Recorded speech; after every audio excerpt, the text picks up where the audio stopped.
Hello, what have we here?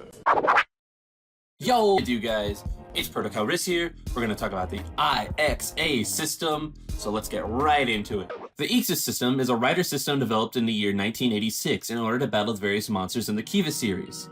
IXA sports the motif of a Knight Templar, a holy order of Christian knights.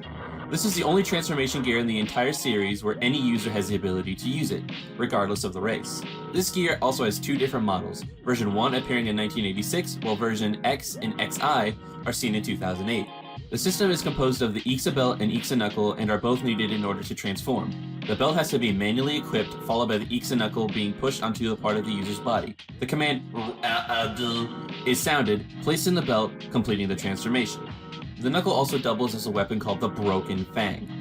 And when used with the knuckle fusel, it allows for the use of a spreading blast of heat energy that leaves the Fangire in a weakened state. It should be worth noting that this can be used while not transformed, but in a much weaker version.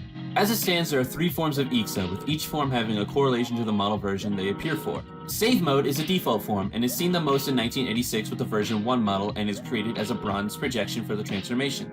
This form did its job in combat, but suffered from many technical problems. The system was far from perfected, as steam shot out from the suit, constant beeping occurred, a different tone of the IXA belt even exhausted any qualified user who wore it, affecting even the Wolven, Jiro, while causing Otoya Kurenai to suffer from total memory loss.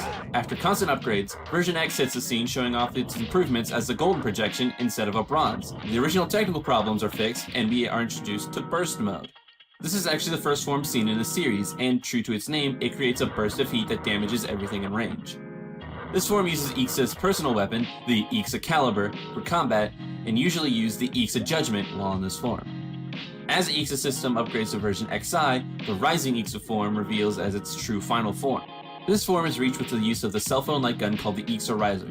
In its appearance, blue armor extends on the legs, arms, and head, while the chest has a red sun-like shaped core in the center of it. By the end of the series, the IXA system gets one last upgrade, which allows a transformation into this form directly from the save form. Although this form is powerful, the IXA Riser was the initial drawback in this form. The weapon was so uncalibrated with massive recoil that on its initial use, a single blast would knock the user back and deactivate the transformation. This drawback was reconciled by using a nearby wall as a launching point from the recoil, followed by an impromptu rider kick. By the time this form fights with the Rook Fangire, the recoil is no longer an issue. The Rising IXA form uses the IXA Riser to reform blast commands in order to perform different combat modes. The final thing to go over is a powered IXA. IXA's means to battle both the Sabbat and Castle Doran. Using the IXA knuckle to control it, this mechanical dragon has a mouth that works as a robotic arm, which either flings its enemies around or acts as a catapult that launches orbs at enemies. The mouth arm also propels IXA in order to perform a high-speed rider kick. And I think that's it. If you want to add anything or change some things, feel free. Whatever. Oh, I'm not supposed to read that. Oh well, Lambo, put that in. That'd be funny for the end.